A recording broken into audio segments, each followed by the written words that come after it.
সকাল থেকেই রাজধানীতে বৃষ্টি হচ্ছে। এই বৃষ্টির প্রভাব সবচেয়ে বেশি পড়েছে নগর জীবনে। বৃষ্টিতে স্বস্তি মিললেও স্কুল কলেজের শিক্ষার্থী সহ কর্মজীবীদের পড়তে হয়েছে ভোগান্তিতে। রাত থেকেই ঘন কালো মেঘে ঢেকেছিল রাজধানীর আকাশ। ভোরের আলো পুরোপুরি ফুটতে না ফুটতেই নেমে আসে ঝুম বৃষ্টি। এর ফলে রাজধানীর বিভিন্ন প্রধান সড়কে যান চলাচল ধীর হয়ে যায়। নিচু এলাকার কিছু রাস্তায় পানি জমে দেখা দেয় জলাবদ্ধতার। এদিকে আবহাওয়া অধিদপ্তর জানিয়েছে, সকালের এই বৃষ্টি কেবল রাজধানীতেই সীমাবদ্ধ নয়, ঢাকাসহ দেশের অন্তত 17টি অঞ্চলের উপর দিয়ে দমকা অথবা ঝোড়ো হাওয়া বয়ে যেতে পারে। সেই সঙ্গে হতে পারে বজ্রসহ বৃষ্টি। সকালে এক পশলা ঝুম বৃষ্টিতে ভিজেছে রাজধানী। সকালের এই বৃষ্টির প্রভাব সবচেয়ে বেশি পড়েছে নগর জীবনে। স্কুল কলেজের শিক্ষার্থী সহ কর্মজীবীদের পড়তে হয়েছে ভোগান্তিতে।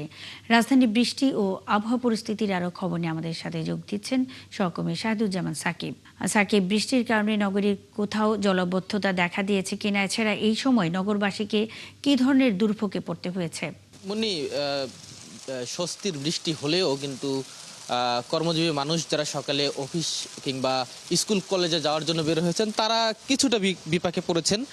কারণ ভোর থেকেই মুষলধারে যে বৃষ্টি, সে বৃষ্টির মাত্রা কিছুটা কমলেও বৃষ্টির কারণে বেশ কিছু জায়গায় জলাবদ্ধতা আমরা লক্ষ্য করেছি। বিশেষ করে রাজধানীর মৌচাক, খিলক্ষেত এবং মিরপুরের কিছু কিছু এলাকায় অলিগলিতে আমরা দেখেছি পানি জমার কারণে অনেকেই বাসা থেকে বের হয়েই শুরুতেই হাঁটু পানিতে পড়ে গেছেন।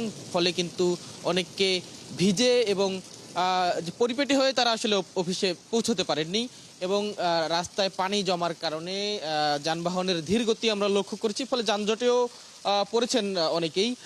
আমরা এখন আবহাওয়া অধিদপ্তরে রয়েছি। আবহাওয়া অধিদপ্তর যেটি বলছে যে শুধু রাজধানী নয়, রাজধানী সহ বেশ কিছু জায়গায় এই বৃষ্টি চলছে এবং আগামী 4 মে পর্যন্ত এই বৃষ্টি থাকতে পারে। এবং গত 24 ঘন্টায় কিন্তু রাজধানীতে 5 মিলিমিটার বৃষ্টি হয়েছে বলে আবহাওয়া অধিদপ্তর জানিয়েছে। এছাড়া সবচেয়ে বেশি বৃষ্টি হয়েছে ফেনীতে গত 24 ঘন্টায় 148 মিলিমিটার যে বৃষ্টির মাত্রা ছিল।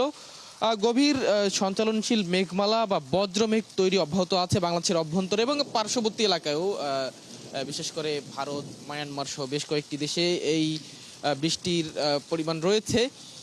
বাংলাদেশের বেশ কয়েকটি বিভাগে ভারী বৃষ্টিপাত হতে পারে বলে আবহাওয়া অধিদপ্তর জানিয়েছে এবং সেই বৃষ্টির সাথে বজ্রপাত এবং দমকা হাওয়া, শিলাবৃষ্টিও কয়েক জায়গায় হতে পারে বলে আবহাওয়া অধিদপ্তর বলছে এবং আমরা সেটি লক্ষ্য করেছি। দেশের বিভিন্ন জায়গায় কিন্তু শিলাবৃষ্টি, ঘূর্ণিঝড়ের মতো পরিস্থিতিও কিন্তু আমরা লক্ষ্য করেছি। তো রাজধানীতে এখন পর্যন্ত ভোর থেকে যে বৃষ্টি, সেই বৃষ্টি কখনো থামছে, কখনো আবার থেমে থেমে কিন্তু বৃষ্টি হচ্ছে এবং এই বৃষ্টির কারণে কিছুটা গরম থেকে মানুষ মুক্তি পেলেও জলাবদ্ধতার কারণে কিন্তু নগরবাসী এবং কর্মজীবী মানুষ যারা রয়েছেন তারা কিন্তু ভোগান্তিতে পড়ছেন।